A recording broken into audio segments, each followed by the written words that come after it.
형제와 여러분 안녕하세요. 오늘은 9월 19일 수요일 낮은 마음을 소유한 승리자라는 제목으로 누가복음 22장 24절부터 38절까지를 묵상합니다. 24절 또 그들 사이에 그중 누가 크냐 하는 다툼이 난지라. 자, 예수님의 제자들 사이에서 누가 더 높은 위치고 더 높이 될 것인가. 그들은 아직도 예수님께서 정치적인 메시아가 되어서 왕권을 차지하셔서 다스리시면 자기들이 더 높은 자리에 올라가는 어떤 그런 경쟁의식에 빠졌던 것 같습니다. 근데 그들이 크게 실수했던 것은 뭐냐면 바로 어제 말씀에 예수님께서 잔과 그 다음에 그 빵을 나눠주시면서 이것은 내 피고 내 살이라고 말씀하셨어요. 그래서 그것을 통해서 영적인 한 가족이 되어서 주님의 피와 살을 나는 주님의 가족으로 하나가 되어서 하나님의 그 뜻을 알고 주님을 기념하고 주님을 알릴 것을 말씀하셨습니다. 자, 그런 한 가족 안에서 제자들은 여전히 어떻게 해요? 자기 중심과 자기 뜻, 자기 편한 대로만 말씀을 받아들였어요. 그래서 자기 중심적인 삶을 살기 때문에 다른 사람보다 내가 더 크고 더 높은지를 생각하고, 또 하나는 세상의 원리를 버리지 않았습니다. 세상은 높고 큰 것에만 관심이 있잖아요. 그래서 더 크고 높은 것에만 관심이 있어서 경쟁으로 이기려는 세상의 원리를 가지고 하나님 말씀을 받아들인 것입니다. 그래서 다툼이 일어나는 것입니다. 25절 예수께서 이르시되 이방인의 임금들은 그들을 주관하며 그 집권자들은 은인이라 칭함을 받으나 너희는 그렇지 않을지니 너희 중에 큰 자는 젊은 자와 같고 다스린 자는 섬기는 자와 같을지니라. 세상의 리더십은 왕과 권력과 높고 화려한 것이지만 하나님의 리더십은 젊고 섬기는 자라는 것이 더 젊다는 것은 항상 빠르게 받아들이고 움직이고 액션이 있는 그 역할을 감당하는 것이, 섬기는 자는 알다시피 다른 사람을 돕고 세우는 것에 집중하는 것이죠. 27절 앉아서 먹는 자가 크냐 섬기는 자가 크냐. 앉아서 먹는 자가 아니냐. 그러나 나는 섬기는 자로 너희 중에 있노라. 예수님께서 제자들에게 내가 선생으로 리더로 하나님의 아들로 너희 앞에 있는데 너희에게 큰 자로 있는 것이 아니라 섬기는 자로 있다고 예수님께서 모델을 말씀하시는 것이죠. 그래서 섬김이 바로 리더십이라는 것. 그래서 우리가 속한 가정에서, 우리가 속한 캠퍼스에서, 우리가 속한 일터와 직장에서 섬김의 리더십을 발휘하는 것입니다. 그래서 리더십은 섬김이에요.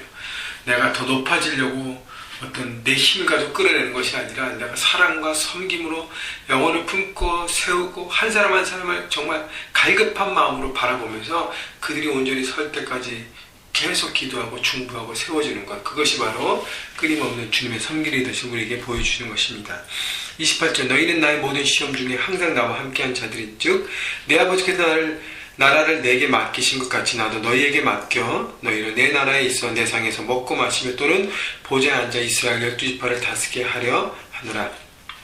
자, 이스라엘 12지파를 다스리게 하는 것은 정치적인 의미가 아니라 영적인 왕 같은 재상으로 우리를 부르셨다는 것이죠. 하나님께서 예수님에게 하나님의 나라를 맡기셨고 예수님께서 그 나라 임재를 선포하셨고 그 나라를 우리에게 사명으로 주셨습니다. 우리는 하나님의 나라의 실행자로 내 삶의 현장으로 우리는 보내심을 받은 것입니다. 그래서 가정에서요, 학생들은 캠퍼스에서, 직장과 비즈니스맨들은 일터와 자기의 비즈니스 현장에서 하나님 나라를 이루어가는 것이죠. 다스리는데 어떤 다스림이에요? 섬김으로 다스리는 것이에요. 사람을 다스리고 재정을 관리하고 하나님의 일들을 펼쳐가는 것입니다. 여러분, 그렇게 오늘도 세상 현장에서 섬김으로 세상의 영향력을 발휘하시는 귀한 하나님의 사람, 왕같은 제사장으로 섬기시기를 바랍니다. 31절 시몬아 시몬아 보라 사단이 너희를 밀가부로 타려고 요구하였으나 그러나 내가 너희를 위하여 내 믿음이 떨어지지 않기를 기도하였더니 너는 돌이킨 후에 내 형제를 굳게 하라. 자, 예수님께서 이제 말씀하시는 것은 특별히 이제 시몬은 저들의 대표적인 형식이기 때문에 사단이 밀가부를 타려고 요구하였습니다. 다시 얘기하면 이제 내가 십자가를 지고 떠날 다음에 악한 영들이 삶의 현장에 너희를 계속적으로 공격하지만 내가 너희를 위해서 중보하겠다고 말씀하십니다. 여러분, 주님은 우리를 위해서 중보하십니다. 주님의 중보, 기도에 여러분 기억하시고 잊지 마시고 여러분 힘들 때마다 그것을 돌파하십시오. 하나님의 기도가 있다는 것, 중보가 있다는 것. 나는 아무도 나를 위해서 주는 사람이 없어? 그럴지라도 여러분 주님은 여러분에게 기도하십니다. 그래서 너는 돌이킨 후에 형제를 굳게 하라. 이 얘기 뭐냐면 자만심을 가지고 리더십을 발휘하는 것이 아니라 항상 겸손한 마음으로 나를 돌아보고 주님의 뜻 가운데 서 있는지 돌아보고 그 다음에 형제 한 사람 한 사람을 세우라는 그런 겸손의 리더십을 말씀하십니다.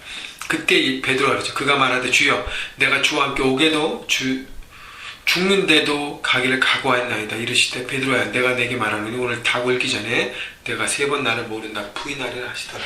다시 얘기하면 자만심은 금물이라는 거예요. 제가 이렇게 하겠습니다. 저기 하겠습니다. 자아로 자기 힘과 자기 능력을 한다는 건 다 실패한다는 것이죠. 겸손히 주님의 뜻 가운데 순간순간을 순종하고 나갈 때 우리는 하나님의 뜻을 이루어지는 사람이 되는 것입니다. 입으로 막 이것저것 그냥 떠버리고 막 하는 사람 중에서 제대로 하는 사람 별로 못 봤습니다. 말이 없지만 오히려 겸손하게 성실하게 나가는 사람들이 하나님의 뜻을 이루는 귀한 하나님의 나라의 귀한 사명자들로 서는 것을 보았습니다. 여러분 입술로 큰 고백 전에 내 마음 중심에서 주님을 따라가고 내 중심을 내놓고 하나님의 뜻을 오늘도 바라보는 여러분 되시기를 주님의 이름으로 축원합니다. 마지막 35절 38절 그들에게 이르시되 내가 너희를 전대와 배낭과 신발도 없이 보냈을 때에 부족한 것이 있었느냐 이르되 없었나이다. 예수님께서 이들을 훈련시킬 때 아무것도 갖지 않고 삶의 현장에 투입하셨어요. 그래서 전도 훈련과 그런 영적 훈련들을 시켰습니다. 그때 부족함이 없었어요. 그러나 이제는 전대 있는 자는 가질 것이요 배낭도 그리하고 검없는 자는 겉옷을 팔아 살지어다. 내가 너에게 말하니 기록된 바 그는 불법자의 동료로 여김을 받았다 한 말이 내게 이루어져야 하리니 내게 관한 일이 이루어져 가민이라.